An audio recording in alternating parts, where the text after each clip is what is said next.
Hello everybody, my name is Aiden and welcome to, I guess you could say, my very first video on this channel. I decided to make an NBA channel for giggles pretty much. I don't necessarily think I'm going to gain much out of this channel, but I just wanted to talk about the NBA, and I feel like the only place I could really do that is if I make an NBA channel at the end of the day. I have a Bulls channel, you know, nice and secure over there, pretty lovely, love the community there, so why not decide to branch out a little bit, make NBA videos whenever I see fit, and just enjoy the ride from there. So I guess the first video I want to talk about, because I want to talk more about the NBA draft, I guess the winners and the losers of the draft lottery. Who won the draft lottery? Or I guess we know the answer to that, but who are the winners? Who are the losers? The key takeaways we can kind of bring out to this. And there's a lot of ways we can head in this direction as well. So let's get started. And of course, since this channel is brand new to the table and it will not have many subscribers on it, feel free to drop a subscribe if you really like this video.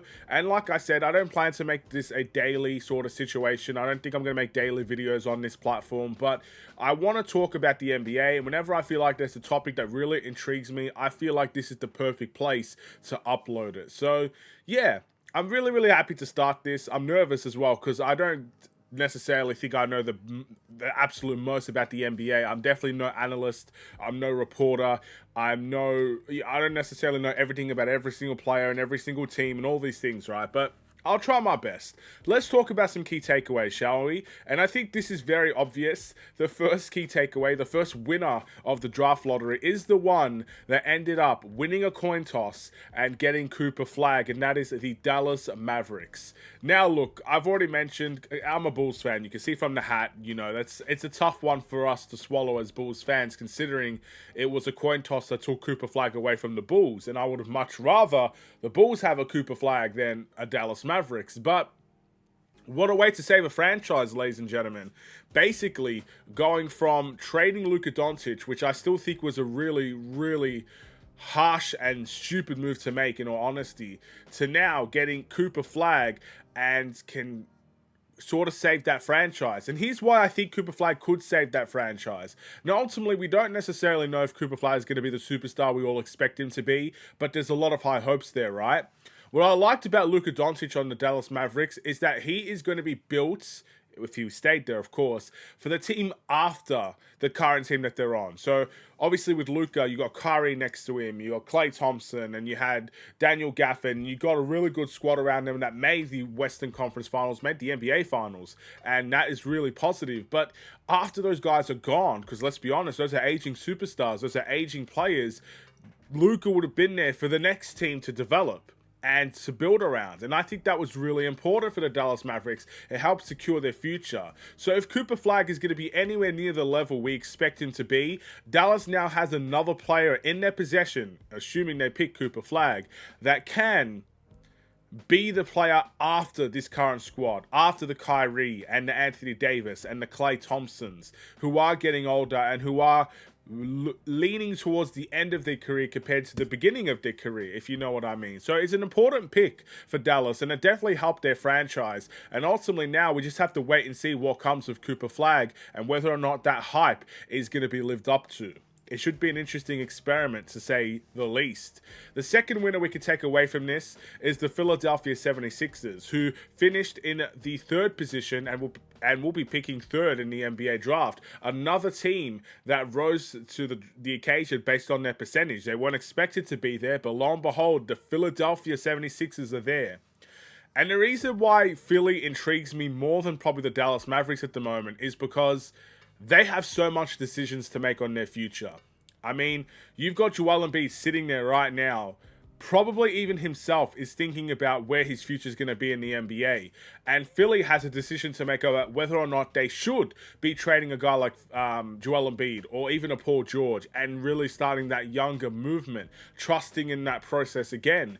Or do they think that a superstar you can select in the draft could be the answer to making Philly good again? Let's be honest. Here's how I view it. Yeah, they had a bad season. They did. Philly had an awful season. But if you put that team together at their best, Joel Embiid healthy, I mean, it's a long shot, but if it's possible, he's an MVP caliber player. Paul George, a two-way player at best, even if he's not having great seasons. Tyrese Maxey's unbelievable. And they've got a squad around them where, yes, it can improve for sure. They definitely need improvements, but it's still a capable squad. They're a good team. They're definitely a team that would be play-in to playoff team. They are that with everybody healthy and playing. So yeah, maybe getting a younger guy that you can help nurture with a veteran team and a winning team and help inspire a winning culture could be the answer. Or they could tear all that down and start fresh with Maxey, with this new third overall pick that they could be selecting, and they trade Joel Embiid for future assets, and they trade Paul George for whatever they could get out of him, and you start again. And that could be the way that they go. And honestly, I think it's the way they should go, but who knows? We just don't know. And that's the beautiful thing about Philadelphia. There's a lot of choices there for them. And yeah, I feel like if you're a Philly fan, you'd be slightly optimistic with your current situation because there are choices that you could go with. The only question I would say is, can you win a trade where you get Joel Embiid out of Philadelphia? If the answer is yes, you should be optimistic because you either have Joel Embiid there and hopefully he can be healthy next season, but that's a lot of hopes. Or you have him out of Philadelphia, and you get a potentially an amazing trade in return for that. It could be the way Philly could go down. I also like, I mean, I know I'm talking about the top three here, but I like the San Antonio Spurs as well, because speaking of options, San Antonio can go all in, or they could continue to go the route they're going down. They could trade their second overall pick amongst young talent and even more picks that they have. I think that the 14th overall pick as well. And they can go and get a superstar. I mean, Giannis is available. I think Giannis on the Spurs would be an unbelievable duo with Wemby alongside of him. That could be incredible to watch. Alongside of guys like De'Aaron Fox also. I mean, that could be a team that's very threatening in the NBA. Or they could continue to go the route that they're going down, and that's young talent, picking up the right pieces. The Spurs, the way that I view them, they've always known how to build teams. They've always known how to build from the draft. They always have the culture in place for players to succeed. And they can continue to go down that route, and they'll be just fine as well within a few years' time. There's so much to like about the San Antonio Spurs also. Choices among choices. Some of the losers, I mean, sadly, the Utah Jazz and the Wizards got stiffed up this year, didn't they? I mean, unbelievable how they didn't get into the top four. It's sad at the end of the day because both of those teams probably really needed that pick, and in the end, hard done by. The Wizards picking 6, I think, is an embarrassment. But regardless, I guess this is the way for the NBA to stop the tank. Even though I think even if the Wizards weren't tanking, they weren't going to get that many wins anyway. They're just not really a good team. And they're going to suffer from it again this year. And yeah, for the Jazz, I mean, they have some good talent on their roster, some young talent, but it just hasn't gotten together for them. There's so many weaknesses, especially defensively, I would say, for them, that it just makes it unbearable, in all honesty, to watch them. And they definitely need to change up their roster if they're going to try and compete with young talent.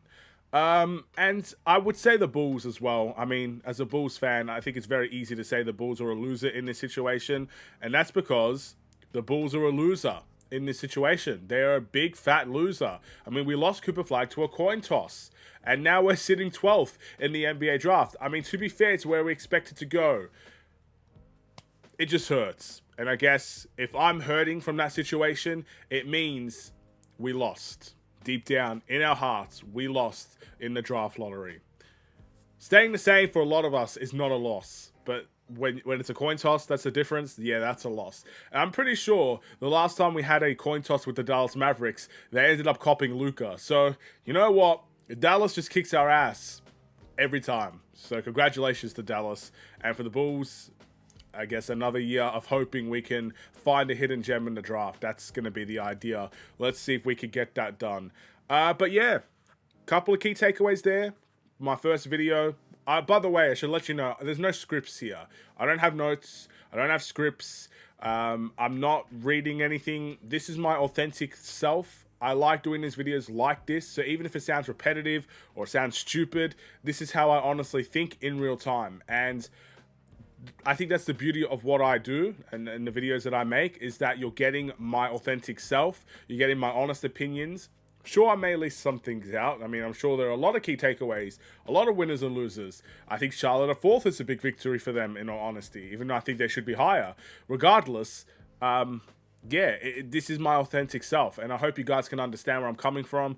And I'll see you guys in another video. I don't know when that will be. Who really knows? But have a wonderful and safe day. Stay safe, stay healthy, and stay tuned for more. Take care, and peace.